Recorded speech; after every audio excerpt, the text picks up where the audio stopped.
Did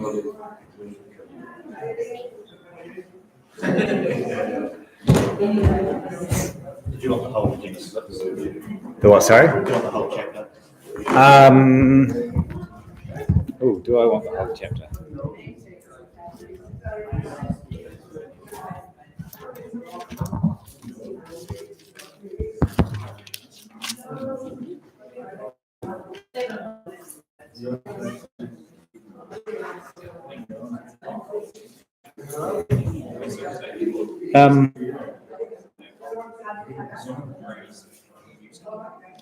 Yes, please. Okay.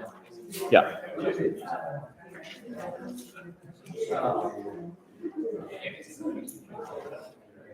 Yeah, that'd be good. Please.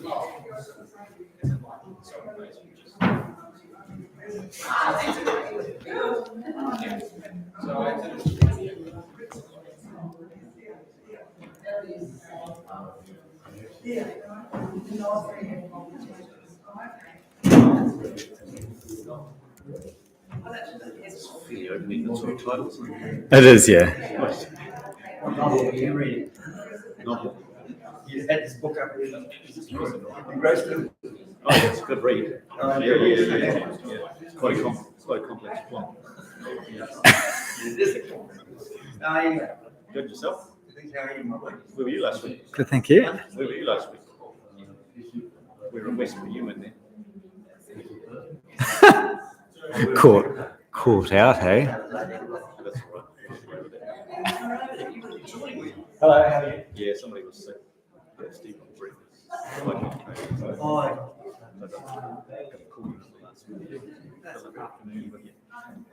that's a shame. Missed you. We missed you. Oh,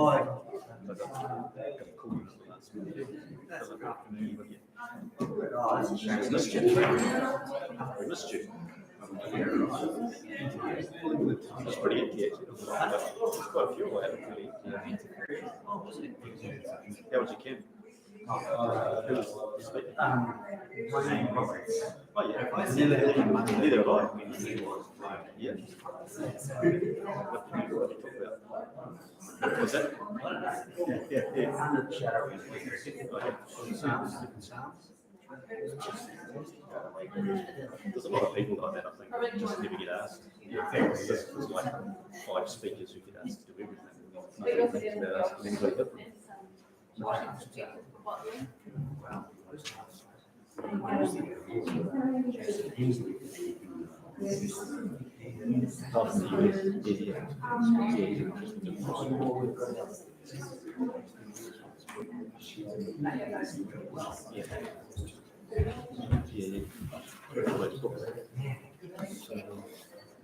Starting to mind translation.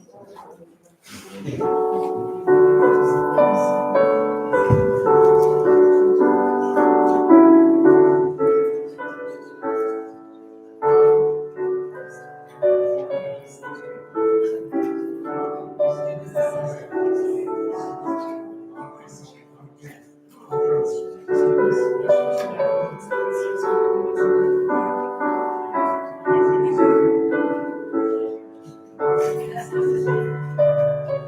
doesn't work.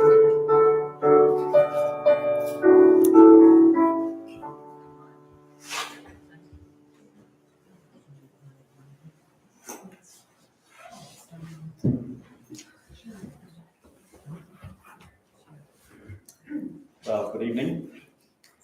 Can't say good evening everybody because it's obviously not everybody, is it? But good evening to those that have made the effort to come out tonight. Lovely to see you here. And tonight we're going to be looking at the topic of Noah and the flood. And we'll open tonight with a very fitting hymn number 390. Who was saved when heaven's vast fountains did their flood of death begin? Hymn 390.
Loving Heavenly Father, we give glory to you, and we do ask for the soon return of your Son, that your plan and purpose with this earth and us upon it might be fulfilled.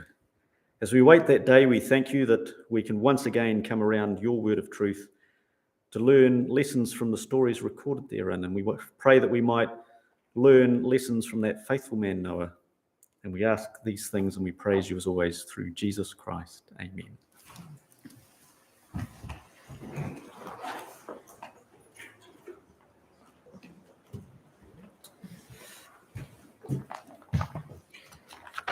So our speaker tonight, Andrew, has asked that we read together as an introduction from Genesis chapter 6.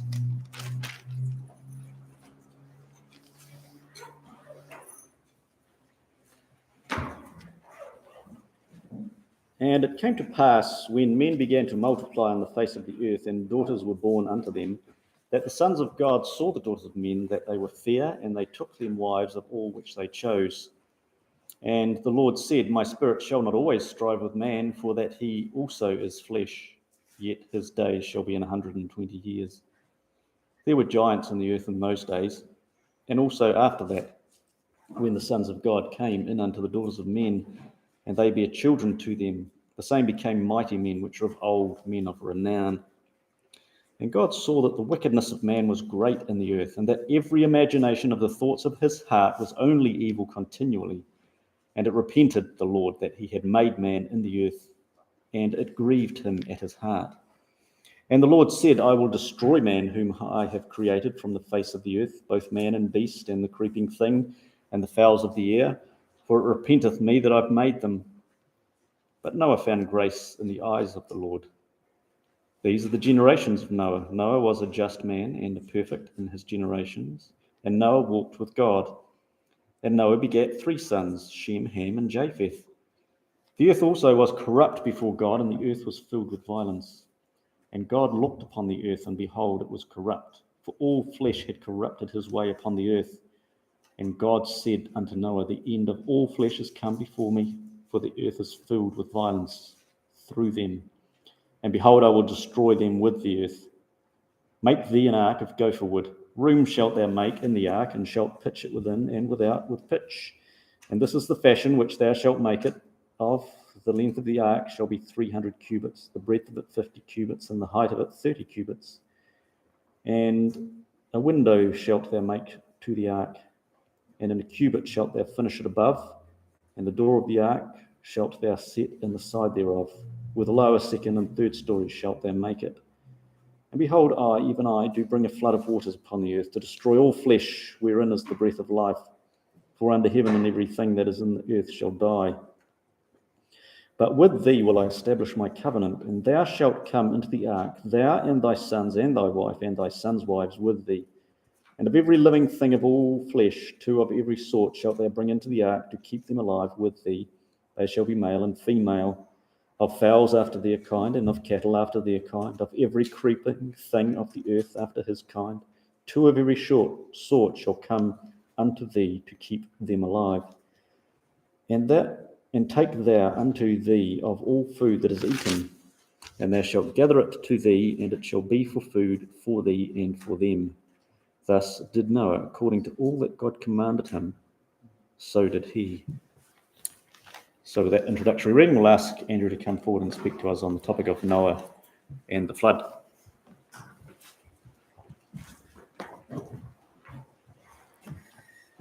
Good evening to you all. Lovely to see you all here. And this evening, as we've had introduced to us, we're going to be speaking about Noah and the flood. And together, actually, with that hymn that we opened with, there's a couple of little stories that potentially we may have heard of and not necessarily know that they actually come from the Bible or know some of the background of the story. So the purpose of tonight is to try and fill in a bit of that and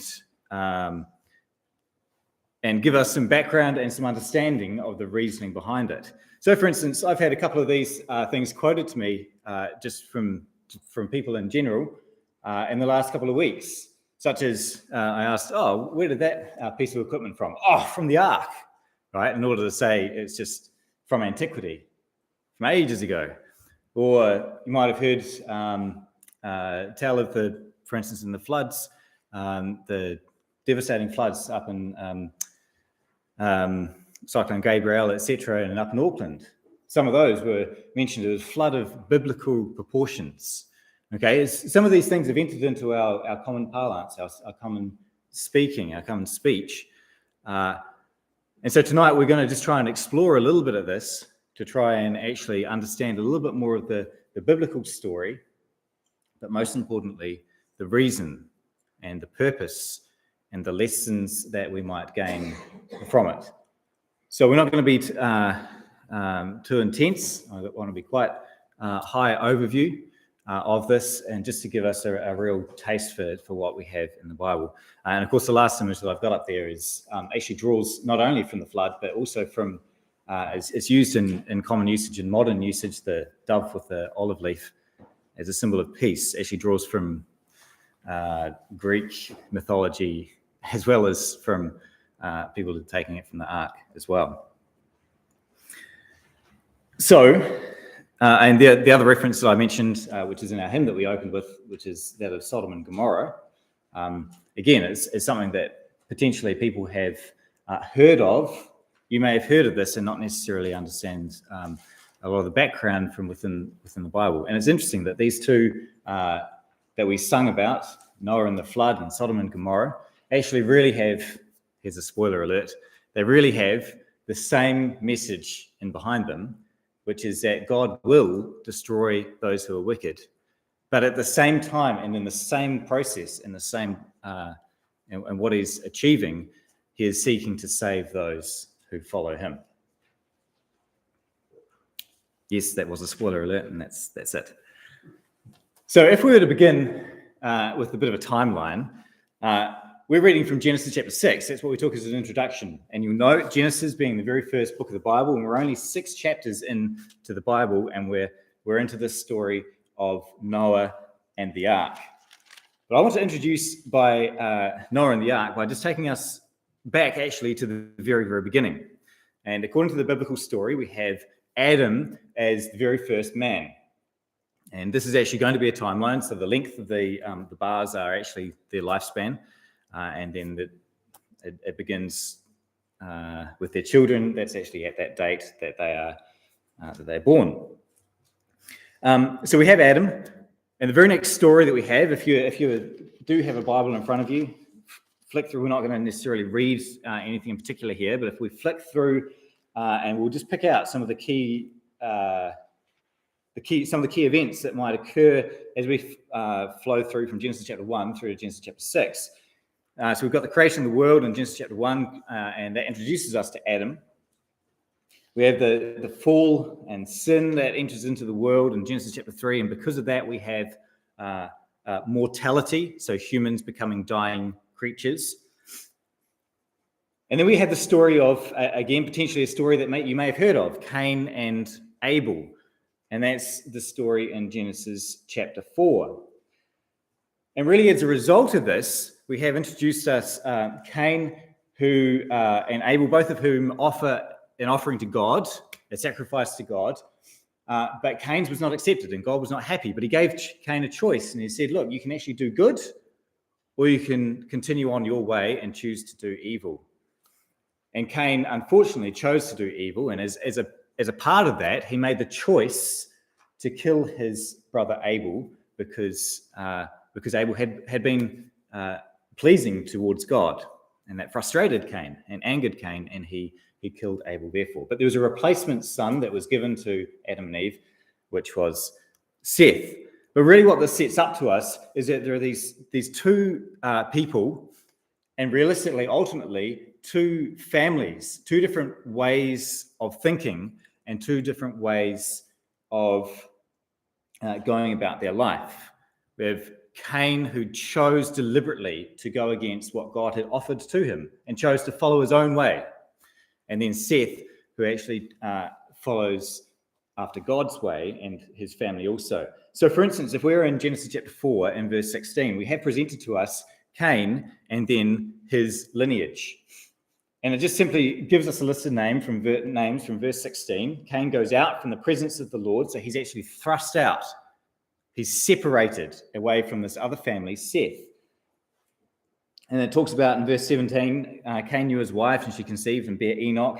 And Enoch, what does he do? Well, what's recorded for us about him? He builds a city and he calls it after the name of his son. Okay, he's building a name.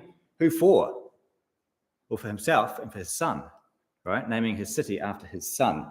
Then we have the quintessential in the line of Cain, and he's a man named Lamech. And what's Lamech known for? Well, if you pop down to verse 20, chapter 4, Lamech said to his wives, he said, Ada and Zillah, hear my voice. You wives of Lamech, hearken unto my speech. I have slain a man to my wounding, and a young man to my hurt. If Cain was going to be avenged sevenfold, then truly Lamech will be avenged 70 and sevenfold. And he's referring back to a story that Cain said when he was banished away from the presence of all others. Cain said, it's too hard for me to bear. And God said, don't worry. If anyone hurts you, I, God, will avenge you. And Lamech's saying, if Cain was going to be avenged by God, well, I'm mightier and stronger than that. I'm going to avenge myself. Thank you very much. Okay, so Cain and his family in totality really kind of come to speak of those who by themselves will take control, right? And they live by their own might, and they do this for their own name's sake. Directly after that, however, we have chapter 5, and you might just think, oh, this is just a generation or a list of names, a genealogy. But as we've seen in chapter 4, the list of names are of Cain's family. From there, we actually pick up a little bit of their family traditions and the way they work as a family. So what do we have in chapter 5? We have some things which are quite different. Let's read from chapter 5 and verse 1. This is the book of the generations of Adam and the day that God created man. How did he create man? Well, he was made in the likeness of God, male and female. And Adam lived, in verse 3, 130 years and begat a son in his own likeness after his image and called his name Seth. So we see the image and likeness of God is shown in his first son, shall we call him Adam, who that is then shown in his next son, Seth. Okay? They're following after that same pattern of the image and likeness of God flowing through in this family. Not only that, we'll see later on that they called on the name of God. I don't actually have a reference for that. You'll just have to trust me on that and do your own homework to make sure that I'm telling you the truth. Okay? But they also see in chapter 5 and verse 22 that Enoch, who, if I just let you see the rest of the family of Seth, that Enoch in verse 22 of chapter 5 of Genesis walked with God. Okay, so this is like a family characteristic that we see that Enoch is walking together with God. And we see that, I say that as a family characteristic because I don't know if you picked that up in the reading that we had from our chairman, Glenn, today. We read that in chapter 6 and verse 9 because that's something that Noah does himself. Noah was perfect in his generations and Noah walked with God. So the theory is that we have these two quite disparate families. The family of Cain that are all about their own strength and making a name for themselves, as opposed to the family of Seth, who walk with God and follow after God's commands. Sadly, however, this distinction was lost between these two families, which we'll come to very soon, just while I've got this up here. That yellow line on the far right-hand side is the time of the flood. If you really want the dates, I can give them to you. That's 1656, after Adam. And about 120 years prior to that, which is about there, we believe that that's when God first talked to Noah and said, by the way, there is a flood coming, and I want you to prepare for that by building an ark. So it's about 120 years between that. And we take that from Genesis chapter 6 and verse 3. where God says, I'm not going to strive with man any further. The length of their time period, or until this will be completed, will be 120 years. Interesting thing to note by that, where does Shem fall, by the way? The children of Noah. There's a bit of an anomaly with the life of Noah. He doesn't have children until he's at least 500 years old, according to the biblical story, until after he's been told that the flood is going to come. Okay, back to the story of these two lines, however, by lines I mean the families of those of Cain and that of Seth. Because in theory they were distinct and they were separated from each other. But in reality, what happened is they began to mingle together. And so we have that for us in Genesis chapter 6. It came to pass that when men began to multiply on the face of the earth, that daughters were born to them.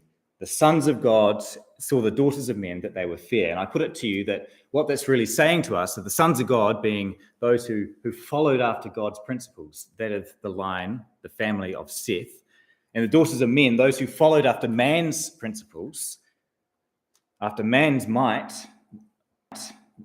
that is from the family of Cain, mingled together. Right? They saw that the daughters of men were fair, and they took wives of all that they chose. And as a result, we've got these intermingled families, which ultimately God looks at and sees all as if they were the family of Cain, all as wicked, all as corrupt, because that is what has happened. They've corrupted themselves, and no longer is there a family that is strong, or a large group of people that is strong and following after God's ways. We take that in verse 5 of chapter 6. Actually, from verse 4, let's read that. There were giants in the earth in those days, and after that, when the sons of God came to the daughters of men, and they bare children to them, the same became mighty men, which were of old, men of renown. And that idea, that concept, men of renown, is men that take a name upon themselves, or seek to follow after a name, okay? Well, that's exactly what we saw in the lineage of the family of Cain in chapter 4.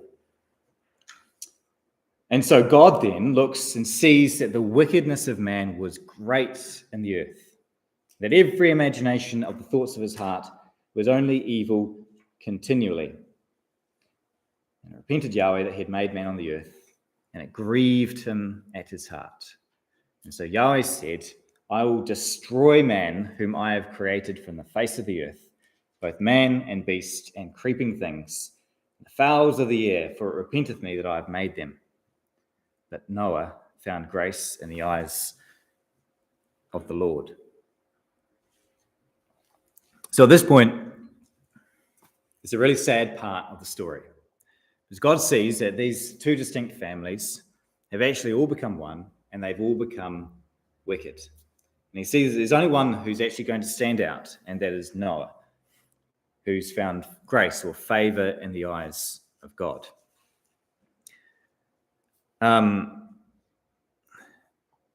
so God has this plan that he's actually going to destroy all of those who are wicked and start fresh, to cleanse the world and start fresh with Noah. And so he gives Noah these instructions. I'm actually just going to skip through these. This is just really for interest's sake. If you're interested in this is a bit of that same timeline, but put up a different way to indicate times that happen after the flood. And it's a couple of interesting little things that happen if you do the homework and actually put them all together. But I'm going to skip it because it actually adds nothing to the story that we're going to talk about. Just let it be said that if you're interested, you're more than welcome to talk to me about that. So if we continue with the actual story, God appears to Noah and he says, what I want you to do is I want you to make an ark. Okay, so let's actually read that. In verse 13, God said to Noah, the end of all flesh has come before me, for the earth is filled with violence through them. Behold, I am going to destroy them with the earth. Make thee an ark of gopher wood, with rooms in the ark, etc., etc. And he gives him some dimensions, and he gives them some size, and he gives them some guidance on how he's going to make this ark. The ark being effectively a great big boat. There's a number of replicas of the ark that have actually been built throughout the world. This is one which is actually effectively a theme park in America, and it's built to size. And I don't know if you can see a couple of people on the tarmac in the front there, which gives you a bit of a sense of the scale. Or halfway up, there's a door into the ark, and there are actually people standing in front of that door. You get a sense of the scale of this boat, effectively. It was going to be 3 stories high. It was going to be about 150 meters long by 25 meters wide by 15 meters high. An absolutely gigantic structure that was going to be built by Noah.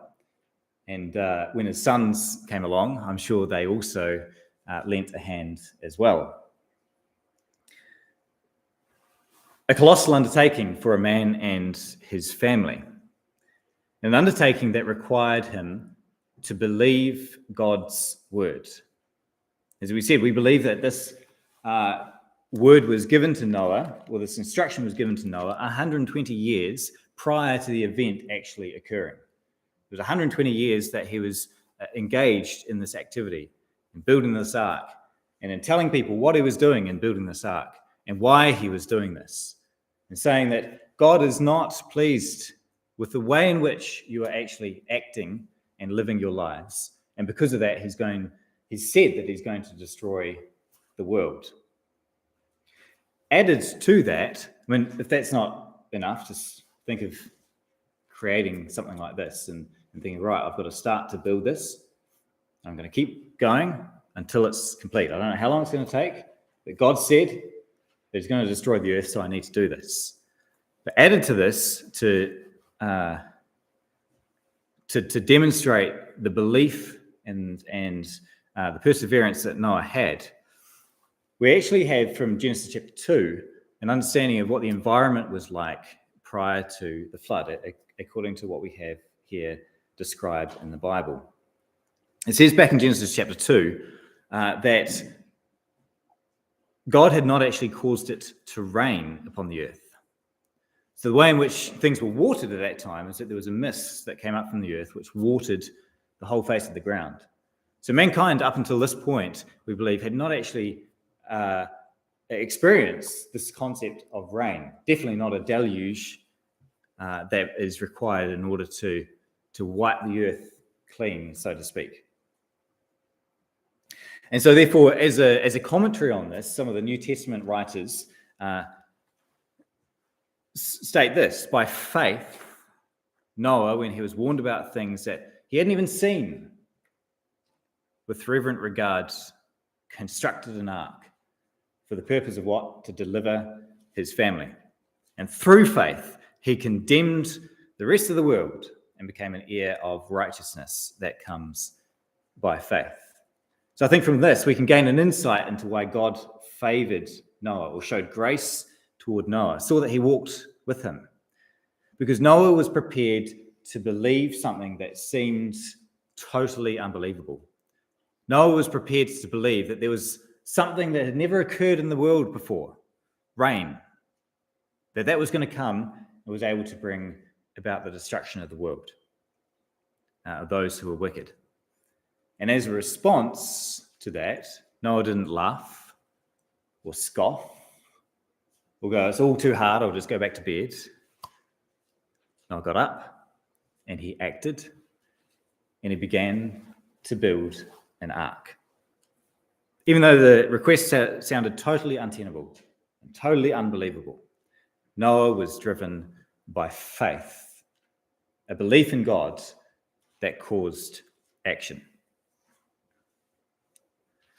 So the story continues in Genesis chapters 7, 8, and 9, which we're not going to read, but I'll try and give you a little bit of a summary of what happens in the story of the ark. And I must have been into timelines when I was looking at this, so I've given it to you in a bit of a timeline.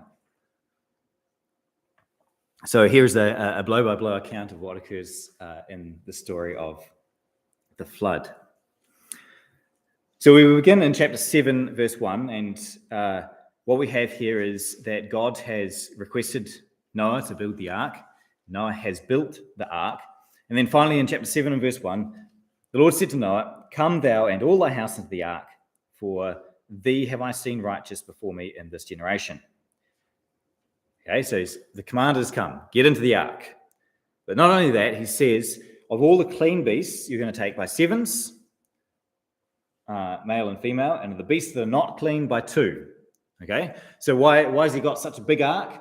Well, it's because God has said, what you're going to do is you're going to take not only yourself, but also all the land animals and also all of the birds, and you're going to store them in the ark so that they are not totally annihilated, so that there's enough there to be able to procreate and start to replenish and refill the earth once all the wickedness, all the dirt has been washed away by a flood. And so Noah does this. In verse 4, just to get a bit of a time sense on this, because in 7 days, I'm going to cause it to rain upon the earth, and it's going to rain, how long? For 40 days and 40 nights. For what purpose? That every substance that I have made, I will destroy from off the face of the earth. And what does Noah do? Well, it says at the end of verse 5, Noah did according to all that the Lord had commanded him. So we've got 7 days. Noah prepares the ark. He fills it, and then finally the door is shut. We then have a period of 40 days in which it just rains. Then if we pop down to verse 17 of chapter 7, it's been raining for 40 days. So verse 17, the flood was 40 days upon the earth, and the waters increased and bare up the ark, and it was lifted up above the earth. And the waters prevailed and were increased greatly upon the earth, and the ark went upon the face of the waters. And the waters prevailed or remained on the earth, and all the hills that were under the whole heaven were covered. And it talks about how it continues above even the hills. And then verse 21, through all flesh died. Everything that was on earth was destroyed in that time period. In verse 24, the waters prevailed upon the earth for 150 days. So we've got rain for 40 days, and then it continues for a further 110 days with the water on the earth. 110 days, that's just over 3 months, just to get an idea of context. So we've got roughly 5 months here that are happening with water totally flooding the earth. We have here that in chapter 8, if we continue on, that God remembers, 8 verse 1, God remembers Noah and every living thing. And so God makes a wind to pass over. He stops all the fountains of the deep and the windows of the heaven. There's no more rain. And now we start the process of the earth drying up. And so the ark comes to rest on top of a mountain, Mount Ararat, and the water starts to dissipate. So it continues to dissipate for about 74 days. And finally, after those 74 days, the mountaintops can be seen out in the distance. The water's dropped enough that the mountaintops are seen. The water continues to drop for another 40 days. And finally, Noah thinks, well, I wonder what's out there. And so if we come down to verse 5, 6, and 7 of chapter 8, the waters decrease continually until the 10th month. The 10th month and the first day of the month were the mountaintops seen. And at the end of 40 days, so further 40 days on, that Noah opens a window that was in the top of the ark, which he'd made. And he grabs 2 birds, a raven and a dove, and he sends them out. And the raven, based on the way it acts, goes out and it never comes back. It's constantly going out, searching food, backwards and forwards until finally it finds a place. The dove is a different bird, however. Dove flew out, found there was nothing it could do. There's nothing to rest on, so it came back. And so Noah waits a further 7 days and tries the dove test again. And this time the dove goes out, and there's a little bit of foliage about, snips off a bit of olive, comes back. Not enough for the dove to be able to go out and live. And so he waits a further 7 days and applies the dove test yet again, the third time, and finally the dove doesn't return. Okay, so the water's gone enough that the dove is actually able to live outside of the ark. And so Noah, as a response to that, he removes the covering and says, right, we're going to start to prepare to get out of the ark. And he does so and waits a further 36 days. Waits for further 36 days, removes the covering of the ark, and he sits there, and he sits there still, even though it says, we're now in, if I'm finding my notes, chapter 8 and verse 13, Noah's removed the covering of the ark. He looks out, and behold, it was all dry. The face of the land was dry. But he waits until the second month of the 27th day of the month before he does anything further. And he waits a further 56 days. So he looks out and he says, look, everything's dry. But he sits and he waits. And the question is, what's he waiting for? The answer is in verse 15. God spoke to Noah and says, finally now, go forth from the ark. This is exactly what we've seen with Noah all through his life, okay? He waits for God to speak to him, and he does as God says. The entire process of that, by the way, is The entire process there is about 370 days. For those that are young in the audience, what's that in years? 1 year and 5 days, okay, according to our solar calendar. So he's in the ark for at least a year, just over a year. Who? Noah. This is something I skipped over, but it says in verse 15, Noah spake unto Noah and said, this is who in the ark. Go forth out of the ark, thou, thy wife, thy sons, of which he had 3, and thy sons' wives with thee. So there were 8 humans that were in the ark. Noah, his wife, had 3 sons and their 3 wives, a wife each. And they were to go now out of the ark and together with all of the animals. So finally, Noah is released from the ark, and we come to this final part of the story.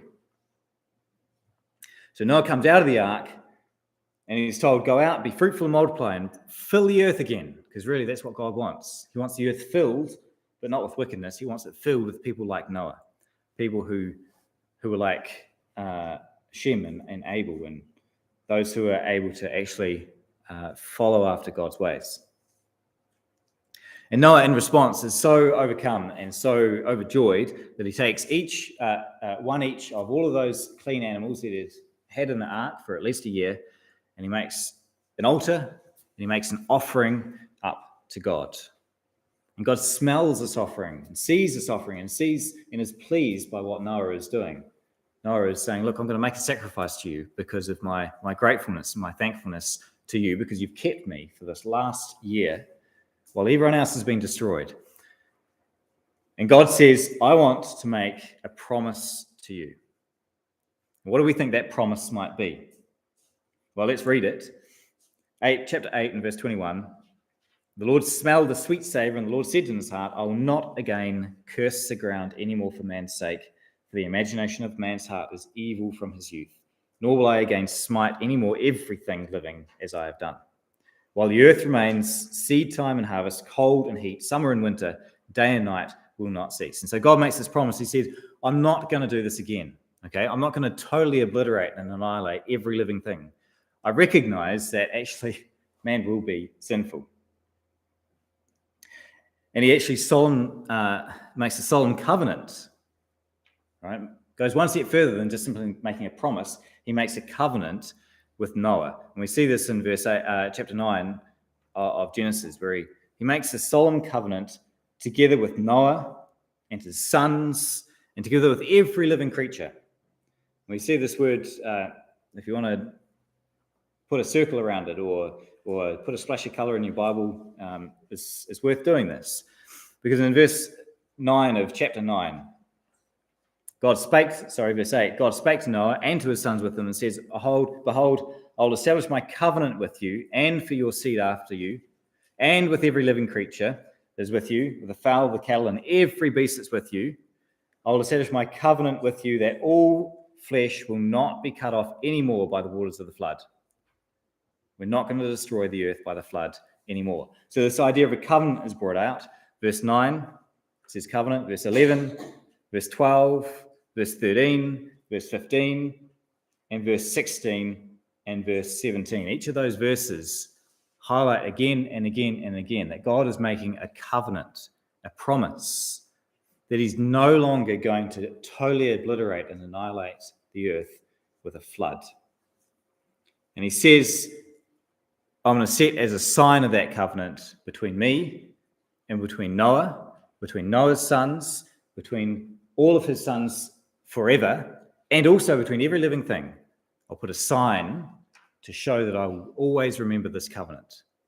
And that sign is the sign of the rainbow. And of course, we all rejoice to see the rainbow at the end of rain. It's always a lovely thing to see, isn't it? And so it's a lovely thing for us to remember God's, at the completion of this event, God saying, I will never again use the flood to wipe clean the earth. So that's the story as a story. And I'm just going to pause here. Have I covered everything? Is there anything important that I've missed out? Are there any questions to date? Because that was 3 or 4 chapters of the Bible in about 10, 15 minutes. Okay, good. Let's press on. So you might be thinking a number of things at this point. Perhaps you're thinking, oh, that's an amazing survival story. Think of that. There's Noah, and there's only 8 people that are able to survive from the entire world's population. Isn't that an amazing survival story? Or perhaps you're thinking, well, that's pretty implausible, isn't it? How could that ever be? And to be perfectly honest, that's quite a reasonable reaction. How is it possible that these things could occur? But rather than try and launch into providing any kind of evidence, whether it's scientific or otherwise, to try and bolster what we have in the biblical story, I actually think it's important that we recognize 3 things. Firstly, that I'm no expert in order to be able to provide any evidence for this. I could present what other people have said, but I'm no personal expert in this. What you'll also find is that there are, within 2 minutes of doing any kind of research on this subject, that there are 2 seemingly diametrically opposed viewpoints. Isn't that interesting? 2 totally opposed viewpoints, both of which can wave large dossiers of data to give credence to their point of view. There are those who believe that Noah's flood was a literal event, which explains many geological and archaeological and anthropological anomalies in the world. But yet, on the other hand, there are those who take perhaps an orthodox modern science viewpoint, stating that the biblical story of the flood is just one of a set or a string of ancient myths, and doesn't describe a literal event at all. In fact, that all the evidence in the rocks points to something that can be explained with long-term development of Earth strata across geological timeframes. What you quickly come to the opinion when you start looking into this is that each side of that argument, or of any argument, any side of that argument around it, will find evidence that gives credibility to their side because they are all approaching it from their own particular point of view, their own worldview. So I'm not actually going to provide anything in that regard. And if you're really interested, I'd suggest that you go off and with your mind open, with your eyes open, consider all of the evidence that is provided, biblical, scientific, and knowing and understanding that they're all presented from a particular world view. I'm more interested, however, in what the Bible is trying to teach us. Because the biblical text, I believe, is not designed to provide us with a what or a how in any scientific manual or textbook type style. It's not providing us that what or how explanation. It's much more interested in the who and the why. So, however, regardless of any other evidence, what I'd like to do in the remaining 10 minutes is review what is at the Bible's core, which is revealing to us the who and the why. We've already seen much of the who God is involved, those mankind who are wicked, and also those who respond to God, such as Noah. So the last point is, well, why? Why do we have the story of the flood here in Genesis? And what is it trying to teach us about God? And what is it trying to teach us about ourselves and how we should live now? Well, as I've already given you the spoiler alert, you won't be surprised to see that there are really two sides of the coin that are provided to us. In this event, in the flood, we see the long-suffering nature of God, but yet that ultimately he comes to a final judgment. But in that same event, we also see the mercy and the grace of God. So on the one hand, we have the destruction of those who are opposed to God. But in the same event of the flood, we have the mercy and the grace of God in providing salvation to those who follow after him. Now, we might have seen that, by the way, and this also leads more into my comments around the fact that the Bible is not like a scientific textbook in any way. Because if you had noted as we read Genesis chapter 6, and then you see it in chapter 7, 8, and 9, there's a lot of repetition. The way in which Genesis is presented to us, the ideas and the thoughts, they're all intertwined, but they're also all repeated to us. So there's two concepts which I'm going to focus on on this judgment but mercy, destruction but salvation, are highlighted to us within the text itself. So if we return back to Genesis chapter 6, we read in verses 17 through to 20, when God is speaking to Noah, he says, I'm about to bring floodwaters on the earth to do what? To destroy from under the sky all the living creatures that have breath of life in them. Everything that's on the earth will die. But I will confirm my covenant with you. You, Noah, must bring into the ark 2 of every kind of living creature from all flesh to keep them alive. Of the birds, of all the creeping things, of everything. You're going to bring everything into the ark to keep them alive. Okay? So even directly here in the text, you've got God saying, I'm going to bring this flood to do 2 things. I'm going to destroy, but I'm going to keep them alive. I'm going to destroy, but I want you to keep them alive. Okay? Because there's only 2 ways, there's only 2 responses, but they're all these 2 things, the judgment but the salvation, are all occurring at the same time. Or again, in Genesis chapter 7, there's an entire section at the end of chapter 7, from verse 21 through to the end, where he says, all flesh died. All the living things that moved on the earth, they died. Everything on the dry land died. And so the Lord destroyed every living thing. Only Noah and those who were with him in the ark survived. And so once again, we see these 2 sides presented to us very clearly. Everything died, except for Noah and all that was in the ark. Because what did they do? They survived. They were saved. Now we see this actually in New Testament commentary on this event, on the flood. And so I'm going to take 2 quotes actually from Peter in the letters that Peter wrote to the believers in the New Testament. The first of which is actually from the 2nd of Peter, which shows these 2 sides clearly again. And so Peter says, God spared not the old world. Okay, here's this idea of destruction, but he saved Noah. Noah, who was the 8th person, who was a preacher of righteousness. And how did God do this? He didn't spare the old world, he destroyed the old world, but he saved Noah. And how did he do it? By bringing the flood upon the world of the ungodly. Because the Lord knows how to deliver the godly out of temptations by reserving the unjust to a day of judgment that they can be punished. So God is achieving in this one act, in this one event, he's achieving these two aims and demonstrating very, very clearly those who are unjust, those who don't follow after God's ways, are reserved to a day of judgment for punishment, destroyed. But those who do follow after God, those who are a preacher of righteousness as Noah, will be saved, delivered from the ungodly.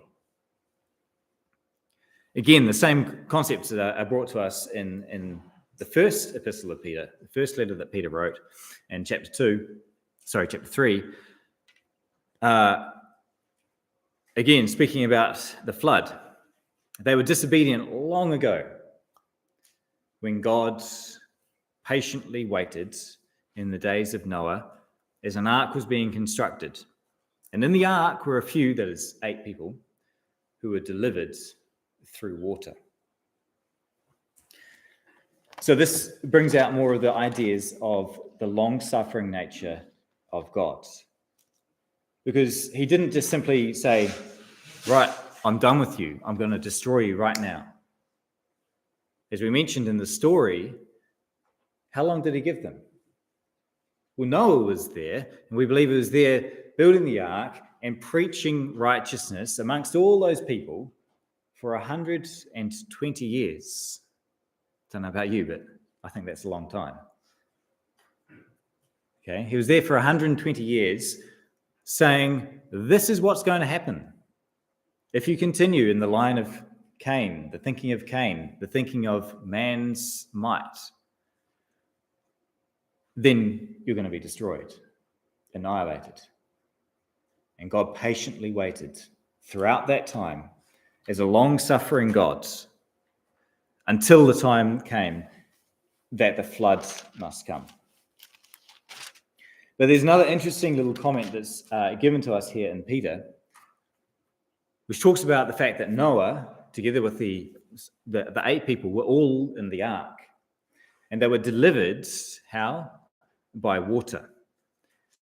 Peter's comment is saying, well, this actually prefigures, this is something that is speaking of something that's going to come. Prefigures baptism, which saves us. Baptism, which is by water.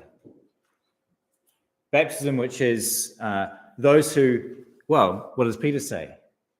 He says baptism isn't just simply washing of physical dirt, but it's actually a pledge to God, the answer of a good conscience to God. And it's effective through the resurrection of Jesus Christ. Now, that's linking a whole bunch of biblical concepts and thoughts together, which I'm not really going to dive into particularly. Again, more than happy to speak about this. But really what he's trying to talk to us about, and what Peter is trying to say to us, is that there is a process of salvation, which means that we need to be together with Noah in the ark. And how we can be together with Noah in the ark, well, that speaks of this concept of baptism, which is just exactly what Noah did. He answered and gave a good answer of his conscience, of his belief towards God, and demonstrated that in the way in which he acted. He demonstrated that I believe God, and that God is going to bring a flood, that God is going to destroy wickedness, but save those who are righteous. And he did that by the way in which he acted in building an ark. And that's really the purpose of baptism, for us also to demonstrate that I believe that God is going to destroy the wicked, but will save those who continue to walk as Noah did, to continue to walk in demonstrating that God is right. So finally, I believe this is my final quote that we'll turn to. Again, we're going to stay with Peter, because what we have in the story of Noah, the destruction of the world, but the salvation of Noah, the salvation of of Noah who followed after God and did as he was asked, who had faith in something that he had never seen before, and acted upon that. Well, that is a story that is also a story for us. Because Peter continues and talks about the fact that this world, this day and age, is also reserved for a time of judgment. And that God is going to act. He's long-suffering, so he's not acting right now. But there is a time when God will act. And once again, there will be a day of judgment. He speaks of it as being the earth being reserved by fire. I don't personally believe that the earth is going to go up on the firewall. That's really speaking, in many ways, like the flood, and using water has these two sides to it, to cleanse and to destroy. And fire is also used as in the same way. Fire has the same concepts of being able to destroy, but to purge, okay, to leave behind what is good by destroying what is just simply dross. So Peter is saying this world, this day and age, is also kept for a day of judgment. So the question remains, if all of what's in this world, everything that is, well, what's happening in this world now? It's a demonstration of man's might, of men seeking to make a name for themselves, of men seeking to do things in their own strength. We've heard all this before, haven't we? That's exactly what Cain and his family was doing way back in the days before Noah. And that is man following themselves in total disregard for a God who has created the world. And God is looking for those who are like Noah, who are able to, with an eye of faith, see things that aren't yet, and based on that, respond and act in faith. So since all these things are going to melt away in this manner, the question is posed by Peter: what sort of people should we be? Conducting our lives in holiness and godliness. And that question then is posed to each and every one of us here right now. What then are we going to do? Are we going to sit back and say, I just can't take it. I can't believe it. It's just too unbelievable. Are we going to ignore it? Are we going to say it's too hard? Or are we going to be like the man Noah? Are we going to have faith and see what is not seen to mankind, and therefore act in our lives according to faith? Because there's only two options. We can be with mankind and their might to be swept away and destroyed in the flood. Or we can go into that ark and be part of that amazing survival story together with Noah. You make that choice now.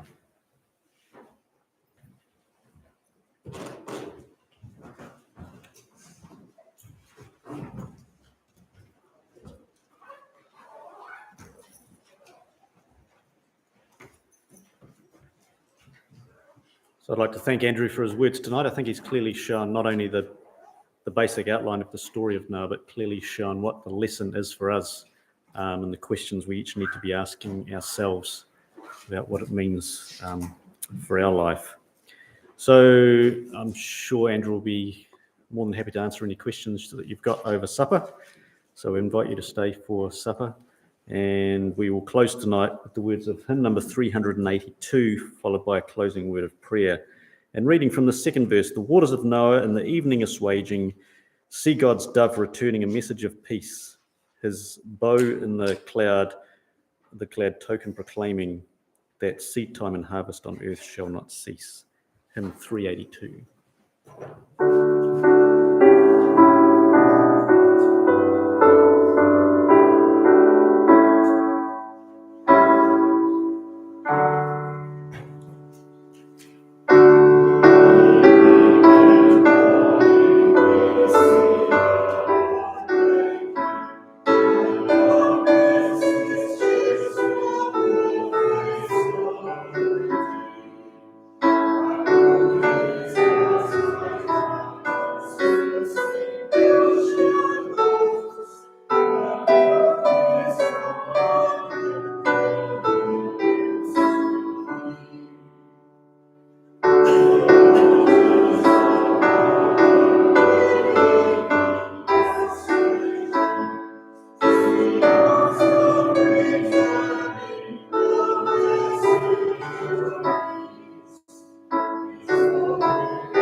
Loving Father, once more we approach, once more praising your name and once more asking for your Son's soon return.